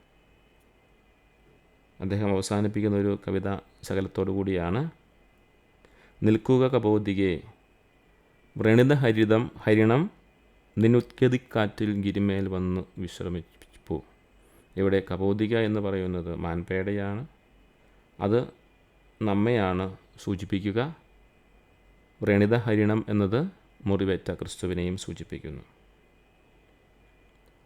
ഈശോയുടെ സ്നേഹത്താൽ മുറിവേറ്റ ഹൃദയം നമ്മെ ആശ്വസിപ്പിക്കുവാനും നമ്മോടെപ്പോഴും ആയിരിക്കുവാനും നമ്മുടെ കൂടെ അവൻ കാത്തിരിക്കുന്നുവെന്നാണ് നമ്മൾ മനസ്സിലാക്കേണ്ടത്. ഈശോയുടെ തിരുഹൃദയം, കുന്തത്താൽ കുത്തി തുറക്കപ്പെട്ട ഹൃദയം, നമ്മെ ആശ്വസിപ്പിക്കുവാനും നമ്മോട് കൂടെയായിരിക്കാനും എപ്പോഴും സദാ സന്നദ്ധമായിരിക്കുന്നുവെന്ന് തന്നെയാണ് കുരിശിലെ വിശുദ്ധ യോഹന്നാൻ്റെ ആ ഒരു പ്രാർത്ഥനയും കവിതാശകലങ്ങളുമൊക്കെ എടുത്തു വെച്ചുകൊണ്ട് പരിശുദ്ധ പിതാവ് നമ്മോട് പറയുന്ന ഭാഗമാണ് ഈ ഖണ്ഡികയിൽ നമ്മൾ കണ്ടത്. ഇന്നത്തെ പഠനം ഇവിടെ അവസാനിക്കുകയാണ്. നമുക്ക് ചോദ്യോത്തരങ്ങളിലേക്ക് പ്രവേശിക്കാം. അതിനു മുമ്പ് നമുക്കൊരു നിമിഷം പ്രാർത്ഥിക്കാം. ഈശോയുടെ മാധുര്യമുള്ള തിരുഹൃദയമേ, ഞങ്ങളുടെ സ്നേഹമായിരിക്കണമേ.